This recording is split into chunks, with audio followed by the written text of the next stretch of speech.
Hansı insan daha pisdir? Özünü dünya ilə məhdudlaşdıran adam, yoxsa mömin insan ki, özünü 5-10 dənə yaxşı əməllə məhdudlaşdırır? Hansı daha pis adamdır? Dünya ilə kifayətlənən ki, dünya bəsimdir.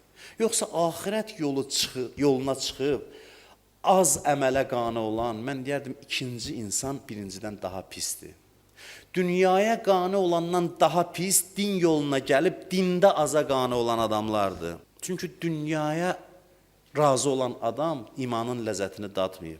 Amma bir adam iman yolunda ola, imanın ləzzətini bildikdən sonra az imanla kifayətlənirsə, bu ondan daha pis adamdır. Bu imana qarşı hörmətsizlikdir, dinə qarşı hörmətsizlikdir.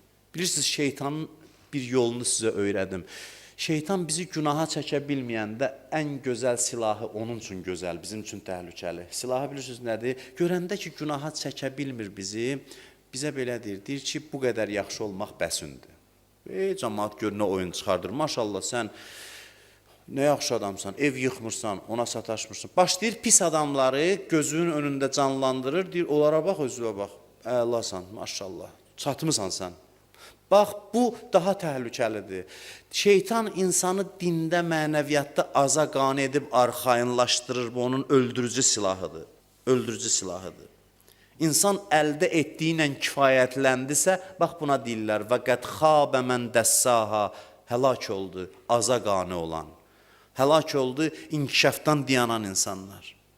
O gün ki, dedin, day bəsimdir, mən çatmışam, yaxşı adamam, bil ki, bədbəxtçiliyin başlanğıc nöqtəsidir. Diyandunsa, bil ki, bədbəxtçilik yoluna qədəm qoydun. İnsan daim dəyişməlidir. Fəsilləri görmüşsünüz, dəyişir, görmüşsünüz də, görmüşsünüz deyəndə görmüşük. Yaz gəlir, yay gəlir, payız gəlir, qış gəlir. Yazda yarpaqlar çıxır, qışda tökülür. İnsan mənəviyyatında da belə proseslər olur. Deyir ki, məsələn, adam, deyir ki, mən elə bil biraz zəifləmişəm imanda. Əvvəlki halım qalmayıb. Bu bilirsiniz nə deməkdir? Bu o demək deyil, insan ruhdan düşsün. Ona demək lazımdır ki, sənin mənəviyyatın qışı gəlib çatıb. Mənəviyyatın qışı çatıb. Bu qışı öt, yenidən bahar gələcək. Allah özü belə eləyir. Elə ki, çiçəkləndin. Təzə eyiblər üzə çıxardır, təzə eyiblər. Bir sıra eyibləri aradan apardın, bir qat eyiblərdən getdi. Yenilər çıxır, elə bilirsən tənəzzül elədin. Xeyr, tənəzzül eləməmsən. Bu mənəviyyatın qışı gəldi, növbəti fəsil gəldi. Onları aradan apar, yenidən bahar gəlir yeni keyfiyyətlə.